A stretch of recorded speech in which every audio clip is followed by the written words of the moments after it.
The banking crisis just seems to continually get worse as time goes on. We have tons of people saying that there's nothing to worry about, there's no crisis, but every day there's another bank that's collapsing and failing. And today that bank is Credit Suisse. I've heard it pronounced both ways. I don't know exactly which way is correct. I think Suisse is the right way, but they are the new bank in the headlines at risk of collapse. A lot of people worried about this one because they have tons of money under management. I think it's like 1.5 trillion francs, like the Swedish money. I think it translates to a little more than like 1.6, 1.7 trillion dollars.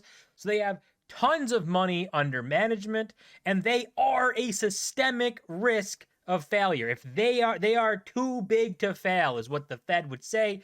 I don't think any business should be too big to fail. If you run a crappy business, it probably should fail because it wasn't good enough to be around in the first place. So some of the big things going after Credit Suisse is this here. Their stock down 17% in the, I think today. They're denied funds by their Saudi National Bank, revealed material weakness in its financial reporting controls, and found to be breaching the Swiss supervisory law of over $10 billion Greensill funds. So a lot of things going wrong for Credit Suisse. The big thing here, denied funds by the Saudi National Bank. This is big because that is their biggest shareholder, is the Saudi National Bank. Basically, that says that the biggest shareholder is saying, we are not giving you any more money. We don't want to give you any more money, which can be a pretty bad sign, right? If your biggest shareholder doesn't believe in the company enough to give you more money and they believe you make it through and that they'll have more shares, more equity, and they'll make more money, that's a big problem. That'd kind of be like if you had a founder in their startup company and they said that they didn't want to put any more money into their startup. That would really say, God, the founder has lost hope in their startup. They don't believe in it.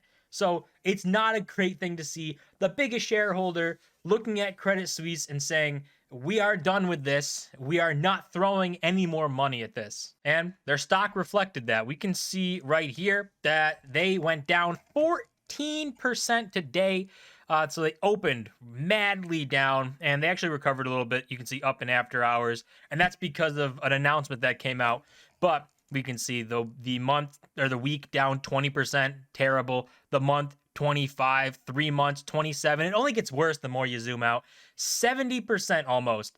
Credit Suisse is down in the past year. This is a trillion-dollar asset manager.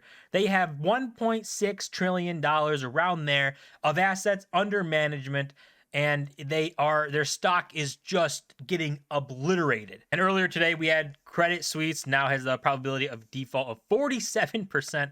That is up from 38% just a few hours ago.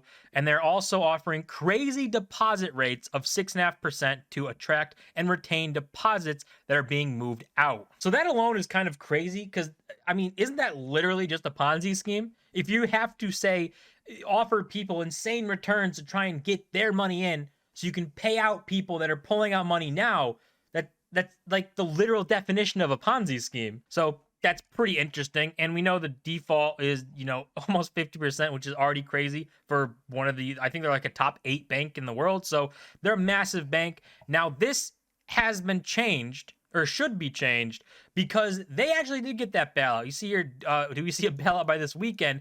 Didn't even have to wait for the weekend. The Swiss National Bank, or the Swiss Central Bank, came in and they said that they're bailing this thing out. You can see here they put out this report saying the Swiss National Bank will provide liquidity to Credit Suisse if necessary. So obviously, if the people withdrawing their money are withdrawing more than Credit Suisse can handle, then they're going to go to this central bank and they're going to get money from them to give that money away.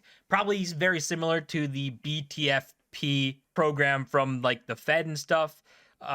Basically just a bailout. Like it's very base, just a bailout. So they're obviously not a great situation for this top bank. And this one, because all the SVB falling in Signature and First Republic and Silvergate, those banks, everyone looked at them and they got their bailout. They got all of their money. But everyone was saying they're not systemic risk. These are isolated and they aren't going to be big problems. But Credit Suisse is a systemic risk because they are a top-notch bank. They are in the top 10 of banks. They have over $1 trillion in assets. They are too big to fail in the Fed's eyes. And just a funny thing to see who is on the board of directors at Credit Suisse. And I mean, I'm sure we can all recognize that last name, Lehman. I mean, maybe there's no correlation, maybe there's no relation, right, to Lehman Brothers, but it's just kind of makes sense, right? Lehman on the board here, Credit Suisse collapsing. It's almost like it's fate. And in response to that, you obviously have the rate hikes, because that is the thing everybody is focused on, seeing that now things are breaking, right? The whole idea of the Fed raising rates, that people looked at that and said, they're going to do this until something breaks. And then they're going to be forced to slow rate hikes or even cut rates. And you can see this now. It says 120 basis points of rate cuts by the end of the year, which is light years past what people thought. People thought like maybe the end of 2024, beginning of 2025, there'd be rate cuts. But now banks are failing.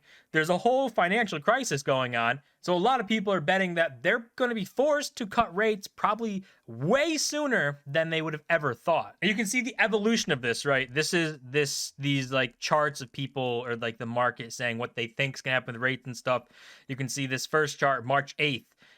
You can see it coming up to here, kind of leveling off, staying around 5.6, and then going back down, and the rate cuts starting around late 2023, early 2024. And then you go to March 9th, the rate hikes, they're getting a little bit pushed back. Maybe they're happening sooner. Go to March 10th, push back a little bit more. And then you go and keep looking, and you can see these rate hikes being pushed back and back and back until we are where we are now, where they seem to think rate cuts are coming within the next 3 months. That this is going to be the last meeting of rates going up even slightly or staying the same.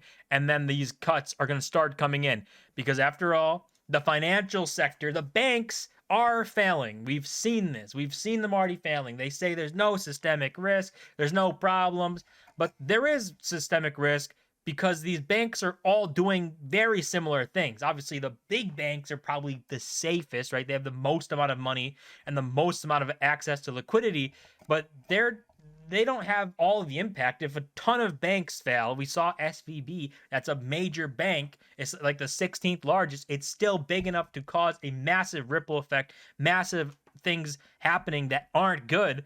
And that can happen more and more. And the worse it gets, the more likely the Fed has to cut rates or do something or risk, just things getting worse. So Credit Suisse in this one day went from in a terrible position to looking like they're probably going to default, to the central bank of Switzerland coming out and saying, we are backstopping this, gave them a bailout and said, we will provide liquidity. So maybe they'll be all right?